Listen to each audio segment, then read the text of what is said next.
Y continuamos tardeando y bueno, vamos a hablar de temas de salud y la salud mental que es tan importante para todos, pero que en el adulto mayor juega un papel fundamental para poder disfrutar a plenitud pues de esos años dorados que a todos nos van a llegar con la bendición de Dios. Machado, ¿usted cómo está de la salud mental? De la salud mental, bien, aquí haciendo locuras en el canal, bien, yo me considero bien. ¿Por qué? No, Cuénteme. porque las cifras son un poco preocupantes y usted ahora me estaba comentando sí. sobre eso. ¿No le parece que dice aquí que entre el 2015 y el 2050 la proporción de la población mundial mayor de 60 años se va a multiplicar por 2, casi por 2, pasando del 12 al 22%, mucho? Y para hablar de este tema tan importante y resolver todas las dudas de nuestros televidentes, pues tenemos con nosotros a Daniel Marín, él es trabajador social y a su lado está Julián Palacio, médico psiquiatra. Pues señores, gracias por estar con nosotros, bienvenido. Y comienzo con el doctor Julián Palacio. Doctor, ¿qué está pasando con esa población, con la población mundial que se está envejeciendo a unas cifras tan alarmantes? La edad consigo trae también como cambios que son de un proceso más avanzado y es una población con alta prevalencia de enfermedades mentales, trastornos neurocognitivos que los conocemos como las demencias. Entonces son personas que vienen a requerir un montón de apoyos que habitualmente en nuestra población lo cubren las familias. Entonces es ahí el rol tan importante que tienen las familias para acompañar a estas personas que tienen dificultades en las habilidades que cada vez van perdiendo más. Por ejemplo, empiezan a tener dificultades para hablar, para caminar, de memoria, para recordar las cosas, para hacer las cosas. Entonces cada vez necesitan más vigilancia y más acompañamiento y habitualmente quien brinda esto son las familias. Bueno, Daniel, ¿qué podemos hacer, por ejemplo, para ayudar a los adultos mayores que tienen este problema? A ver, la verdad, digamos que la familia pues juega un papel bastante importante. Primeramente, digamos que el primer proceso es que pues consulten pues obviamente al médico y después de que ya esté detectado, que digamos que aprendan y conozcan más a fondo sobre la enfermedad que se tiene. Porque se tiene que tener, es como base, digamos, los cuidados para evitar, digamos, recaídas, para evitar, digamos, alguna emergencia, saber, digamos, dónde acudir y siempre a tiempo. Muy bien, doctor, ¿cuáles son esas enfermedades, como esos trastornos mentales más comunes que nos llegan en la edad adulta? Que aparecen en la edad adulta habitualmente son las demencias, que son de muchas variedades.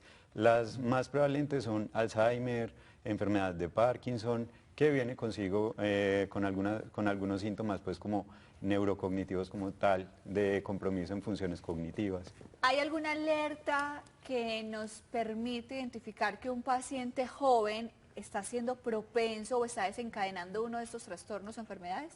Hay que tener cuidado en varias cosas. Inicio muy temprano, uno llama inicio muy temprano habitualmente en personas menores de 65 años que empiezan con quejas de memoria, que dejan la estufa prendida, que olvidan las llaves y que dejan las llaves perdidas y las embolatan, que se pierden en la calle, que olvidan los rostros de los familiares. Entonces esos son signos que son importantes tener en cuenta, que van más allá pues como de, ay, se me olvidó algo y después lo recuerdo y no tiene ningún impacto y ninguna dificultad.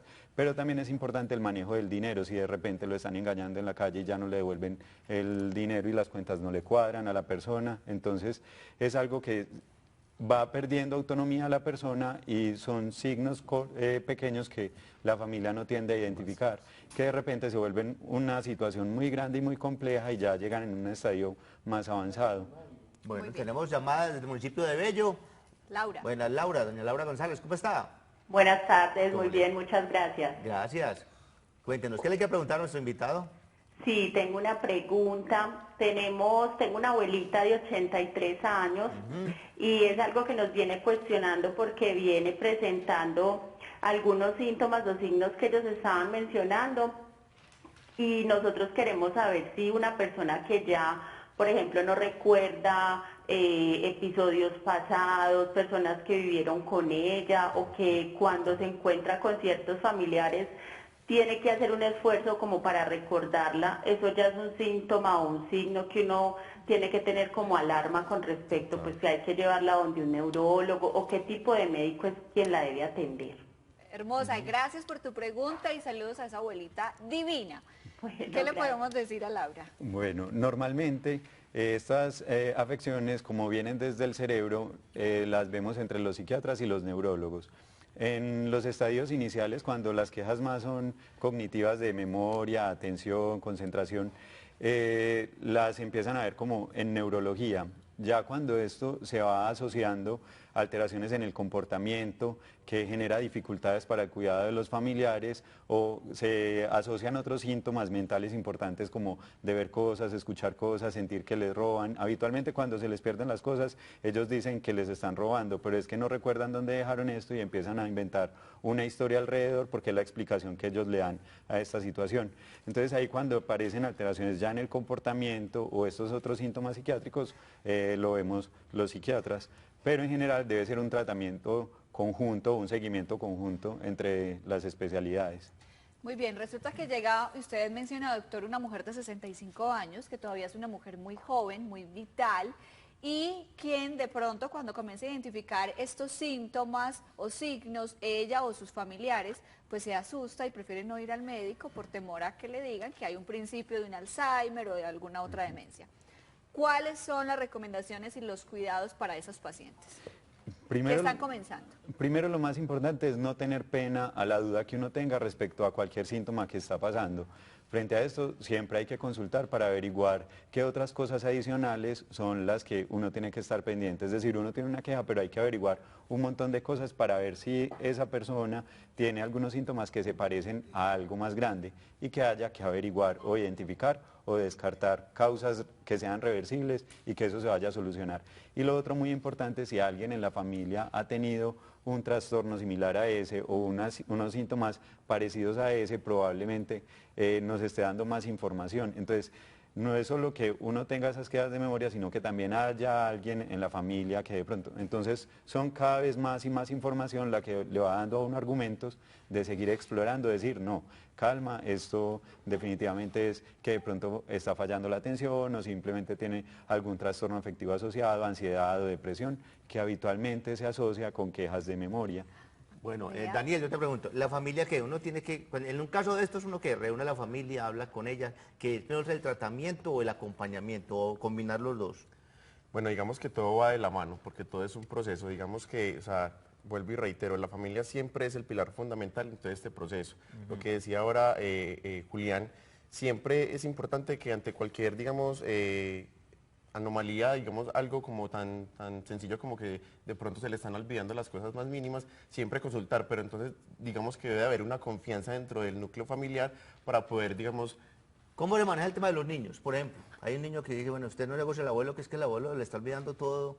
¿Cómo hace uno con estos muchachos de cierta edad para manejar ese problema? Bueno, digamos que es un tema de concientización y digamos, hacerle caer en cuenta, digamos, tanto al niño como a los adolescentes, de que todos vamos a llegar a una edad así, o sea, todos vamos a llegar de pronto a ser adultos mayores y vamos a sufrir, digamos, en adelante de una que otra enfermedad y tenemos que crear conciencia, pues todo empieza desde la educación del hogar y cómo se esté dando la información al menor o al adolescente.